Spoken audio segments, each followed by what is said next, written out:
സ്നേഹേ, ഇന്നത്തെ ചാനൽ ചർച്ചകൾ full Hema commission റിപ്പോർട്ടിന്റെ മുകളിലായിരുന്നു. കണ്ടു അല്ലെ? ഇന്നും പുറത്ത് വിടില്ല, വരില്ല, വിട്ടില്ല ഏത് രീതിയിൽ വേണമെന്നുണ്ടെങ്കിലും പറയാട്ടാ. അതായത് പൊതുഖജനാവിൽ നിന്ന് 1 കോടിക്ക് മുകളിൽ രൂപ സ്പെൻഡ് ചെയ്തിട്ടാണ് ഒരു കോടി ചെലവാക്കിയിട്ടുണ്ട്. എന്തായാലും 1 കോടിക്ക് മുകളിൽ ചെലവാക്കിയിട്ടുണ്ട്. അങ്ങനെയാണ് ഹേമ കമ്മിറ്റി റിപ്പോർട്ട്. കുഴപ്പമില്ല, ആക്ച്വലി ഇത്രയും സ്പെൻഡ് ചെയ്തിട്ട് നല്ലൊരു കാര്യമാണ്, വളരെ നല്ലൊരു കാര്യമാണ്. ബിക്കോസ് ഇത് വൺ ഓഫ് എ കൈൻഡ് സാധനമാണ്. ഇതുവരെയായിട്ട് എവിടെയും സിനിമയിൽ ഇങ്ങനെ ഒരു നടന്നിട്ടില്ല. സിനിമയിൽ മാത്രമല്ല, എല്ലാ ഫീൽഡിലും ചെയ്യണമെങ്കിൽ എല്ലായിടത്തും ചെയ്യണം. ഞാൻ പറയുമ്പോ തൊഴിലിടങ്ങളിൽ എവിടൊക്കെയാണോ സ്ത്രീകൾക്കെതിരെ പ്രശ്നങ്ങൾ നടക്കുന്നത്, അല്ലെങ്കിൽ എവിടൊക്കെയാണോ അവർക്ക് അത് പഠിക്കുക, അതിന് പരിഹാരം കണ്ടെത്തുക എന്നുള്ളത് വളരെ നല്ല കാര്യമാണ്.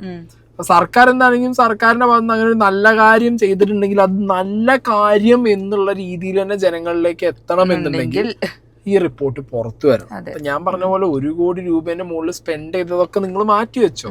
ഓക്കെ, സിനിമ എന്ന് പറഞ്ഞ എന്റർടൈൻമെന്റ് മീഡിയം, ഇതിനകത്തേക്ക് നാളെ സേഫ് ആയിട്ട് ഒരു ലേഡിക്ക് കയറി ചെന്ന് അവരവിടെ സേഫാണ്, സെക്യൂർ ആണ് എന്നുള്ള രീതിയിൽ കാര്യങ്ങൾ മാറണം എന്നുണ്ടെങ്കിൽ ഇതുവരെ പ്രശ്നങ്ങൾ ഉണ്ടായത് എന്തൊക്കെയാണ്, ആരൊക്കെയാണ് പ്രശ്നക്കാരെന്നുള്ളത് അറിയണം, വേണ്ടേ? അതെങ്ങനെയാ അറിഞ്ഞു കഴിഞ്ഞാൽ വിഗ്രഹങ്ങളൊക്കെ വീണുടഞ്ഞു പോവില്ലേ? വിഗ്രഹങ്ങളൊക്കെ ഇങ്ങനെ വീണുടഞ്ഞു പോകും. ഇന്ന് ശനിയാഴ്ച ചെയ്തുകൊണ്ട് റിപ്പോർട്ട് പുറത്തു വന്നില്ല. പിന്നെ അതുണ്ട്, ഇന്ന് ശനിയാഴ്ച ഉണ്ട്. ശനിയാഴ്ച ചീത്ത ദിവസം റിപ്പോർട്ട് പുറത്തു വരാത്തെ. ഇപ്പൊ ഞായറാഴ്ച അവധി. അല്ല, ഇത് ഇനി ഏത് ദിവസം പുറത്തു വന്നാലും ചില ആളുകൾക്ക് ഇനി ശനിദശ ആയിരിക്കും ഈ റിപ്പോർട്ട് പുറത്തു വന്നു കഴിഞ്ഞാൽ. അതുകൊണ്ടാണോ ഇനി പുറത്തു വിടാൻ പഠിക്കണെന്ന് അറിയില്ല. അതാ പറഞ്ഞ വിഗ്രഹങ്ങളൊക്കെ ഇങ്ങനെ വീണടഞ്ഞു പോകും. വിഗ്രഹങ്ങൾ ഉടയുന്നാണ് 2 വർഷം മുമ്പ് മറുനാടൻ മലയാളിയിൽ ഒരു വീഡിയോ കണ്ടിട്ടുണ്ടായിരുന്നു. ആ റിപ്പോർട്ടിൽ സൂപ്പർ സ്റ്റാറുകളുടെ ഞെട്ടിക്കുന്ന ലീലാവിലാസങ്ങൾ നമുക്കൊന്നും അറിയില്ല കേട്ടോ. പക്ഷെ അത് കുറെ പരസ്യമായ രഹസ്യങ്ങളൊക്കെ ഉണ്ട് എന്നൊക്കെ ഒരു അപശ്രുതി ഉണ്ട്. ഈ ആറാട്ടണ്ണനാവല്ലേ ഈ അവിടുന്ന് കേട്ടതൊക്കെ ഒന്ന് വിളിച്ചു പറയുന്നത്. അതിന്റെ തെളിവുണ്ടോ? ഇല്ല, തെളിവില്ല. എനിക്കൊന്നും പറയാൻ പറ്റില്ലല്ലോ. നമ്മള് ആറാട്ടണ്ണം കളിക്കരുത്.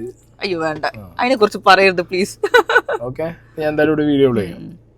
ആദ്യം ഇതുവരെ കേൾക്കാത്ത, നിർമ്മാതാക്കളുടെ സംഘടനയിൽ പോലും അംഗമല്ലാത്ത ഒരാൾ നിർമ്മാതാവെന്ന പേരിൽ കോടതിയെ സമീപിക്കുന്നു. റിപ്പോർട്ട് പുറത്തുവിടുന്നത് സിനിമാ മേഖലയെ തകർക്കുമെന്നായിരുന്നു വാദം. ഹർജി കോടതി തള്ളി. റിപ്പോർട്ട് ശനിയാഴ്ച പുറത്തുവിടാൻ തീരുമാനമായി. അപ്പോഴാണ് മൊഴി കൊടുത്ത നടിമാരിൽ ഒരാളായ രഞ്ജിനി തന്നെ റിപ്പോർട്ടിനെ കുറിച്ച് ആശങ്ക ഉയർത്തുന്നത്. പ്രസിദ്ധീകരിക്കുന്നതിന് മുമ്പ് റിപ്പോർട്ട് കാണണമെന്നാവശ്യപ്പെട്ട് കോടതിയിൽ ഹർജിയും നൽകി. റിപ്പോർട്ട് പുറത്തു വരണമെന്ന് തുടക്കം മുതൽ വാദിച്ച WCCയിലെ പ്രധാന അംഗമായ രേവതി പോലും ആ നീക്കത്തെ പിന്തുണയ്ക്കുന്നു. ഞങ്ങൾ കൊടുത്ത മൊഴി തന്നെയാണ് റിപ്പോർട്ടിലുള്ളതെന്ന് എങ്ങനെ ഉറപ്പിക്കുമെന്ന വിചിത്രവാദമാണ് ഡബ്ബിംഗ് ആർട്ടിസ്റ്റായ ഭാഗ്യലക്ഷ്മി ഉന്നയിക്കുന്നത്.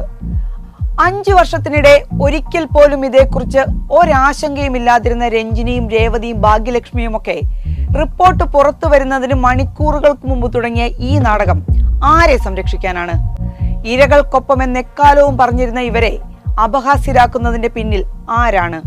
പീഡിപ്പിച്ചവരുടെ, ഉപദ്രവിച്ചവരുടെ പേരും നാളും ജാതകം ഒന്നും ഉണ്ടാകില്ലെന്ന് ആവർത്തിച്ചു പറയുമ്പോഴും റിപ്പോർട്ട് പുറത്തുവിടാതിരിക്കാൻ സർക്കാരും ആവും വിധം ശ്രമിക്കുന്നുണ്ടെന്ന് പകൽ പോലെ വ്യക്തം.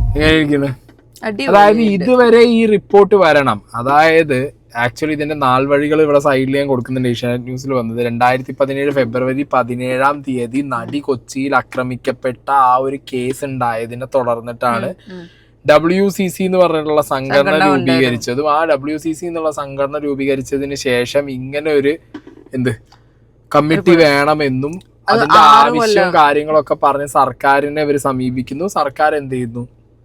ഇങ്ങനെ ഒരു കമ്മിറ്റി രൂപീകരിക്കാന്ന് പറയുന്നു. ഹേമ കമ്മിറ്റി എന്ന് പറഞ്ഞ കമ്മിറ്റി രൂപീകരിക്കുന്നു. അത്രയും പിടിച്ചു കളിക്കിയ സംഭവമായിരുന്നല്ലോ.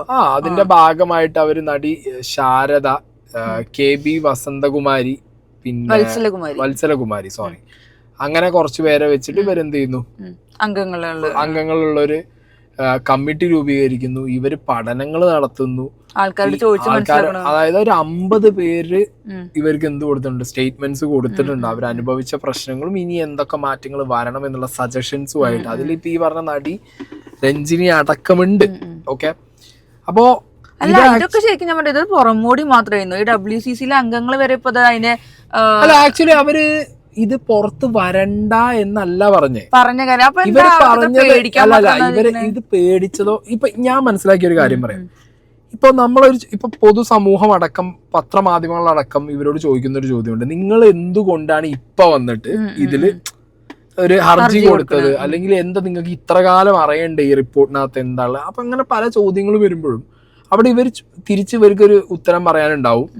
നമ്മൾ കൊടുത്ത മൊഴികൾ തന്നെയാണോ അവിടെ ഇവർ കൊടുത്തിട്ടുള്ളത് അറിയണം എന്നുണ്ടെങ്കിൽ നമുക്ക് ആദ്യം നമ്മൾ കൊടുത്ത സ്റ്റേറ്റ്മെന്റ്സ് ഒക്കെ നമുക്ക് എന്ത് ചെയ്യണം, ഒരു കോപ്പി, അതിന്റെ ഒക്കെ ഒരു കോപ്പി നമുക്ക് കിട്ടണം. അതായത് നമ്മൾ പറഞ്ഞ കാര്യങ്ങൾ തന്നെയാണോ ഇവര് റെക്കോർഡ് ചെയ്തതും അവിടെ എഴുതി വെച്ചതും സെയിം കാര്യങ്ങൾ തന്നെയാണോ, അതിലോ അത് വെട്ടലോ തിരുത്തലോ മാറ്റലോ മാനിപ്പുലേഷൻസോ നടന്നിട്ടുണ്ടോ എന്ന് അറിയാൻ വേണ്ടിയിട്ടാണ് എന്നുള്ളത് ഫെയർ ഇനഫ്, സമ്മതിച്ചു. പക്ഷെ ഇത് അന്ന് ചോദിക്കേണ്ടിയിരുന്നില്ല.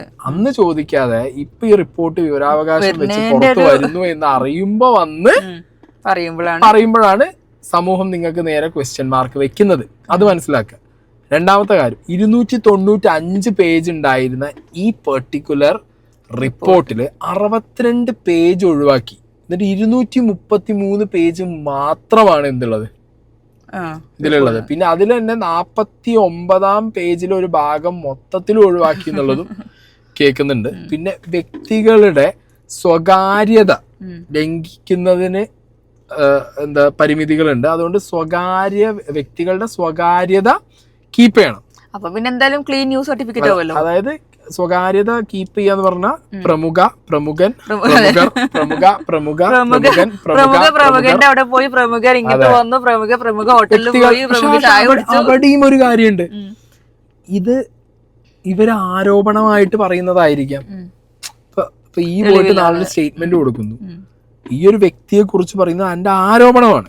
ഈ റിപ്പോർട്ടിൽ കൊടുക്കുമ്പോൾ ഈ റിപ്പോർട്ട് ഇത് പ്രസിദ്ധീകരിച്ച് ഈ റിപ്പോർട്ട് പുറത്തു വരുമ്പോ നാളെ നീ ആരെ കുറിച്ചാണോ ആരോപണം ഉന്നയിച്ചേ ആ വ്യക്തിക്ക് കണക്കെതിരെ എന്ത് ചെയ്യാം, ഡിഫമേഷൻ കൊടുക്കാൻ പറ്റും. പിന്നെ സർക്കാരും തെളിവ് കൊടുത്താലോ, തെളിവ് കൊടുത്താൽ വിട്ട്, പക്ഷെ എന്നാലും ഡിഫമേഷൻ കൊടുക്കാം. പിന്നെ മാത്രമല്ല സർക്കാർ വേറെ വഴിക്ക് വിടും. ഇതിൽ വളരെ ഗുരുതരമായ ഒരു ആരോപണം ഒക്കെ വളരെ അത് ഡിഫമേഷൻ കൊടുത്തേണ്ടാണല്ലോ പിന്നെ തെളിവ് കൊടുക്കലും കാര്യങ്ങളൊക്കെ, അതങ്ങനെ നീണ്ടു പോകില്ല റബ്ബർ ബാൻഡ് വലിഞ്ഞ പോലെ. പിന്നെ ഇതിലൊരു ഗുരുതരമായ ആരോപണം ഉണ്ട് ഒരു വ്യക്തിക്കെതിരെ എന്നുണ്ടെങ്കിൽ നിർബന്ധമായിട്ടും അതില് കേസ് എടുക്കാനും അത് ഫോളോ അപ്പ് ചെയ്യാനും സർക്കാരും ബാധ്യസ്ഥരാകും. അതവർക്ക് ബുദ്ധിമുട്ടാവും. അപ്പൊ അങ്ങനെ നോക്കുന്ന സമയത്ത് ഇതിന്റെ പല്ലും നഖമൊക്കെ കളഞ്ഞിട്ടല്ലാതെ ഈ റിപ്പോർട്ട് പുറത്തു വരും എനിക്ക് തോന്നുന്നില്ല. അതല്ല, സെൻസറിങ് എഡിറ്റിംഗ് ഒക്കെ കഴിഞ്ഞ് സാധാരണ സിനിമയില് AU സർട്ടിഫിക്കറ്റ് ആണെങ്കിൽ ഇത് ഫുള്ള് ക്ലീൻ ന്യൂസ് സർട്ടിഫിക്കറ്റ് ആവും. അത് ഇതിങ്ങനെ മാറ്റി ഡയലോഗ് പഠിച്ചു വെച്ചതാ, നേരമായിട്ട് അടിക്കണ്ടല്ലോ സ്നേഹ. എന്താ ചെയ്യാ, ബുദ്ധി ഇങ്ങനെ വളർന്നു വന്നുകൊണ്ടിരിക്കുകയാണ്.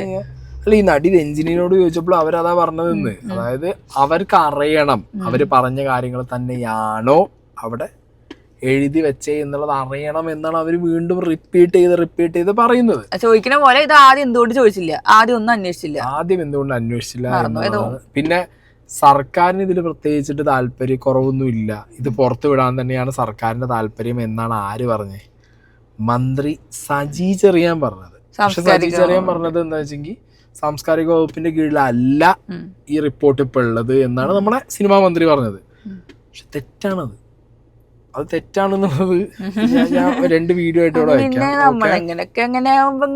പറയുള്ളൂ. ഏത് ഗവൺമെന്റ് എതിർത്തു? ആരും എതിർത്തിട്ടില്ല.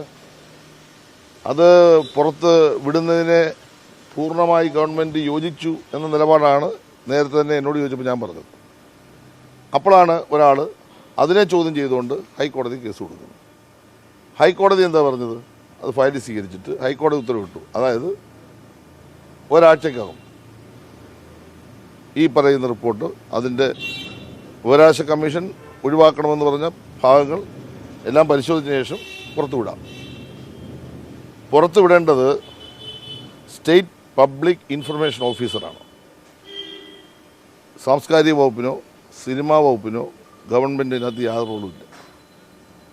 അപ്പോൾ SPIO പുറത്തുവിടേണ്ട ഈ റിപ്പോർട്ട് ഹൈക്കോടതിയുടെ നിർദ്ദേശപ്രകാരം അവർ പുറത്തുവിടാനാണ് ഗവൺമെൻറ് പറഞ്ഞിട്ടുള്ളത്.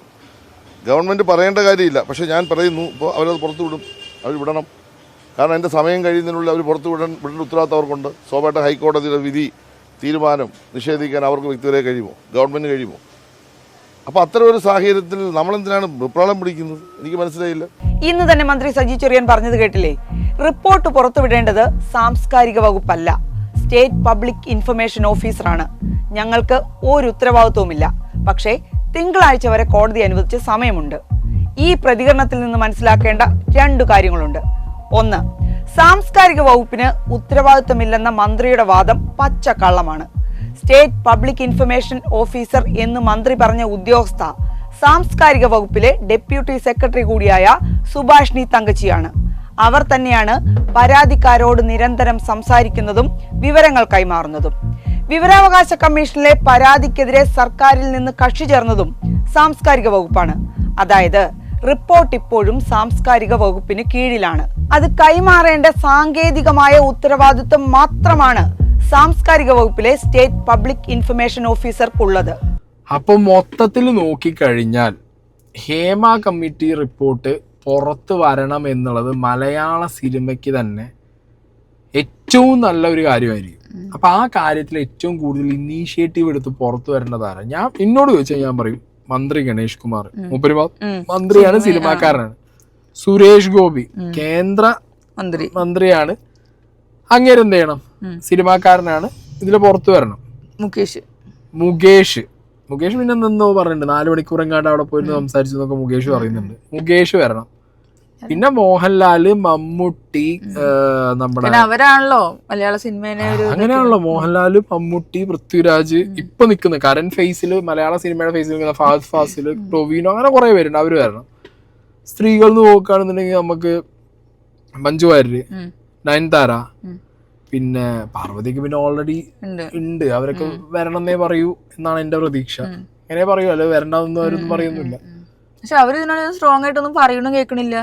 പക്ഷെ ഞാൻ പറയുമ്പോ എന്താ പറയാ, ഇപ്പൊ ലൈം ലൈറ്റിൽ നിൽക്കുന്ന നടീ നടന്മാര്, പിന്നെ ഓബിയസ്ലി AMMA അസോസിയേഷൻ, ഇവരൊക്കെ സ്ട്രോങ് ആയിട്ട്, നിങ്ങൾ ഞാൻ പറഞ്ഞ പോലെ ഈ മറ്റേ ചെകുത്താൻ ഇങ്ങനെ തൂക്കിയെടുത്ത കേസ്, ഇതൊന്നും അല്ല നിങ്ങൾ ചെയ്യണ്ടേ. നിങ്ങൾ ചെയ്യേണ്ടത് എന്ന് പറഞ്ഞാൽ ഹേമ കമ്മിറ്റി റിപ്പോർട്ട് എത്രയും പെട്ടെന്ന് പബ്ലിക്കിൽ അവൈലബിൾ ആക്കുക, അല്ലെങ്കിൽ വിവരാവകാശം കൊടുത്ത ആളുകളിലേക്ക് എത്തിക്കുക എന്നുള്ളതാണ് നിങ്ങൾ ചെയ്യേണ്ടത്. എന്നാലേ സിനിമയ്ക്കകത്തുള്ള ഈ സ്ത്രീകൾ അനുഭവിക്കുന്ന ചൂഷണങ്ങൾ എന്താണെന്നുള്ളത് പബ്ലിക് അറിയൂ, അത് നിങ്ങൾക്ക് മനസ്സിലാവൂ. നിങ്ങളുടെ ഇടയിൽ തന്നെയുള്ള ഇങ്ങനത്തെ ആളുകളെ നിങ്ങൾക്ക് എന്ത് ചെയ്യാൻ പറ്റുള്ളൂ, മാറ്റി നിർത്താനും മാറ്റങ്ങൾ കൊണ്ടുവരാനും നിങ്ങൾക്ക് പറ്റും. അതിന് അതെങ്ങനെയാ, നമ്മുടെ കൂട്ടത്തിലുള്ള ആൾക്കാർ നമ്മൾ തൊടാൻ പാടില്ലല്ലോ, പുറത്തുള്ള ആൾക്കാരെ അറ്റാക്ക് ചെയ്യാൻ പാടില്ലോ. ഇന്റെ ഒരു തോട്ട് പ്രോസസ്സിൽ എന്താന്ന് വെച്ചാൽ എനിക്ക് തോന്നുന്നത്, ഇപ്പൊ ഇന്റെ പ്രശ്നം അനക്ക് പറയും, എന്റെ പ്രശ്നം എനിക്ക് പറയും, അപ്പുറത്തെ പ്രശ്നം മറ്റവരും പറയും, അതിന്റെ അപ്പുറത്തെ നീ മാത്രം കൊടുക്കണ്ട, നീ പറഞ്ഞാൽ ഞാനും നിന്നെപ്പെടുത്തും. നീ അങ്ങനെ ചെയ്തില്ലേ? അല്ല നീ വേറെ ചെയ്തല്ലോ, അതെനിക്കറിയാം. ഒന്നില്ലെങ്കിൽ മൊത്തം പ്രശ്നക്കാരും കള്ളന്മാരും കൊള്ളക്കാരും പിടിച്ചുകൊടുക്കാരും പീഡകരും ഒക്കെ ആയിരിക്കും, ഒന്നില്ലെങ്കിൽ മൊത്തത്തില്. അല്ലെങ്കിൽ എന്താവെന്ന് വെച്ച് കഴിഞ്ഞാൽ എല്ലാരും ഒന്നും പറയണില്ല കേട്ടോ, അല്ല പുറത്തു വരട്ടെ. ഞാൻ പറയുന്നത് എനിക്ക് ഇത്രേ ഉള്ളൂ, പൊതുഖജനാവിന് ഇത്രയും പൈസ മുടക്കിയിട്ട് നല്ലൊരു കാര്യം ചെയ്തിട്ട് ഇത് വരുന്നില്ല പുറത്തുനിന്നുണ്ടെങ്കിൽ, ഇത്ര കാലം മറ്റേ എന്താ കുഴി കുഴിച്ച് അതിനകത്ത് മറ്റേ മണ്ണിട്ട് മറ്റേ അത് ഒളിപ്പിച്ച് വെച്ചാടോ, ഒരു ഫയൽ ഒരു അലമാറിൽ വന്നിട്ടുണ്ട്, ചെതല് വന്നിട്ടുണ്ടാവും മിക്കവാറും, അത് ഇങ്ങനെ കയറി പോയിട്ടുണ്ടാവും. ചെതല് വരുമല്ലോ, ചെതല് വന്നില്ലെങ്കിൽ ചെതല് വരുത്താനുള്ള വഴി അറിയാമല്ലോ. അതെ, നമുക്ക് പിന്നെ പൈസയും പിടിപാടൊക്കെ ഉള്ളതുകൊണ്ട് ചെയ്യാലോ. എന്താണെന്നുണ്ടെങ്കിലും കുറച്ച് കോംപ്ലിക്കേറ്റഡ് ആയിരിക്കും ഈ റിപ്പോർട്ട് പുറത്തു വന്ന. കുറെയൊക്കെ നേരത്തെ പറഞ്ഞ പോലെ കുറെ വിഗ്രഹങ്ങളൊക്കെ ഉടയാണ്. പിന്നെ എന്താ പറയാ, സോഷ്യൽ മീഡിയ വളരെ സ്ട്രോങ് ആയിട്ടുള്ള ഒരു സമയമായതുകൊണ്ട് ചില ഇൻസിഡൻസും ഈ പ്രമുഖ എന്ന് പറഞ്ഞാലും ചില ഇൻസിഡൻസ് ഒക്കെ വരുമ്പോഴത്തേക്ക് ആളുകൾ കണക്ട് ചെയ്യും, ഇതാരാ എങ്ങനെയാന്നുള്ളതൊക്കെ കണക്ട് ചെയ്യും. ഇനി അവര് കണക്ട് ചെയ്തില്ലെങ്കിലും സിനിമയ്ക്കകത്ത് തന്നെ അങ്ങോട്ടും കൊണ്ടുള്ള പാരവെപ്പില് ഏതെങ്കിലും അൺനോൺ പേജിലോ അൺനോൺ വ്യക്തികളിലൂടെ ഈ സാധനം പുറത്ത് വരും. ഇവര് പറയുന്നത് നമ്മളെല്ലാരും ഒറ്റക്കെട്ടാണ് അങ്ങനെയാണെന്നൊന്നും അല്ല, അവർക്ക് അവരുടെ ഇടയിലും അറിയാം, പുറത്തുള്ള ആൾക്കാരെ ആവട്ടെ. ഞാൻ പറയുന്നത് അത് നമ്മള് അവിടെ മാത്രമല്ല, പക്ഷെ എല്ലാ ഫീൽഡിലും അങ്ങനെ തന്നെയാണ്. എല്ലാരും ഒറ്റക്കെട്ടാന്ന് പറയുമ്പോ അവിടെ എവിടെയെങ്കിലും പാരകളുണ്ട്. ഞാൻ പറയുമ്പോ ടു എ ബെറ്റർ ഫ്യൂച്ചർ, മലയാള സിനിമയ്ക്ക് ഏറ്റവും ബെറ്റർ ഫ്യൂച്ചർ വരണമെങ്കിൽ ഇങ്ങനത്തെ റിപ്പോർട്ട് ഉണ്ടെങ്കിൽ അത് പുറത്ത് വരണം. പക്ഷെ അവർക്ക് അതെല്ലാം വേണ്ട, അവര് സിനിമ ഹിറ്റ് ആക്കണം എന്നുള്ള ഒരു ചിന്ത മാത്രമേ ഒരു മണി മൈൻഡിലാണ് പോണത്, ബാക്കിയുള്ള ചുറ്റുവട്ടത്തിലുള്ള കാര്യങ്ങളൊന്നും അന്വേഷിക്കില്ലല്ലോ. എല്ലാ ഫീൽഡിലും സ്ത്രീകൾ പ്രശ്നങ്ങൾ അനുഭവിക്കുന്നുണ്ട്. സിനിമ നാളെ ഒന്നുകൂടി നല്ല രീതിയിൽ. പിന്നെ അതുണ്ടാവും. ഒന്നാമത് അത് പബ്ലിക്കിലായിട്ട് ഭയങ്കര എക്സ്പോഷർ ആയിട്ടുള്ള സാധനമാണ്. അല്ല, ഈ പബ്ലിക്കിൽ തന്നെ ഇപ്പോൾ ഒരു വർത്താനം എന്താവും, സിനിമ ശരിയല്ല, അതൊക്കെ മാറും. ഈ ഹേമ കമ്മിറ്റി റിപ്പോർട്ട് വന്ന് കള്ള നാണയങ്ങളെ പിടിച്ച് പുറത്തിട്ട് കഴിഞ്ഞാൽ പുറത്ത് വിടുകയെങ്കിൽ അപ്പൊ എല്ലാരും പുറത്താക്കണ്ടേ? അപ്പൊ ഈ ഇപ്പൊ നേരത്തെ പറഞ്ഞത് എല്ലാരും നേരത്തെ പറഞ്ഞേനെ ഞാൻ പറഞ്ഞത് എല്ലാരും പുറത്താക്കണ്ടേന്ന്. അപ്പൊ പിന്നെ ആണെങ്കിലും നമ്മൾ മാറ്റർ വിട്ട് പോവാണ്. ഞാൻ പറയുമ്പോ ഇതില് കുറെ റിവ്യൂവേഴ്സിനെ ചൂണ്ടി പറഞ്ഞ് മറ്റേ ക്വസ്റ്റ്യൻ ചോദിച്ചിട്ടോ അല്ലെങ്കിൽ സിനിമയെ അങ്ങനെ പറഞ്ഞു ഇങ്ങനെ പറഞ്ഞു സിനിമാക്കാരെ പറഞ്ഞു എന്നൊക്കെ പറഞ്ഞിട്ട് 10 ആളെ പിടിച്ചിട്ട് കേസിടുന്നതൊന്നും അല്ല. ഹേമ കമ്മിറ്റി റിപ്പോർട്ട് പുറത്തു വരാൻ ഇവിടുത്തെ മലയാളം സിനിമയുടെ എല്ലാവരും കൂടി ഒറ്റക്കെട്ടായി നിന്നിട്ട് അതാണ് നിങ്ങൾ കൊണ്ടുവരുത്തിക്കേണ്ടത്. പക്ഷെ അത് കൊണ്ടുവരില്ല. തിങ്കളാഴ്ച നോക്കാം. എങ്ങനെയാ തിങ്കളാഴ്ച? ചൊവ്വാഴ്ച ചീത്ത ദിവസമാണ്. അപ്പൊ ചൊവ്വാഴ്ച തലേദിവസം തിങ്കളാഴ്ച അല്ലേ? അപ്പൊ കൊണ്ടില്ല. മലയാള സിനിമ ട്രോളല്ലേ? ഞാൻ ട്രോളുവോ? നമ്മളൊക്കെ പാവങ്ങൾ, നമ്മൾ അഭിനയിക്കാൻ അറിയാത്തവരൊക്കെ. മലയാള സിനിമ ഉള്ളതുകൊണ്ട് നമ്മളിങ്ങനെ കൊതിന്ന് നടക്കാൻ ജീവിച്ചു പോവില്ലേ? അപ്പൊ ശരി. ബൈ.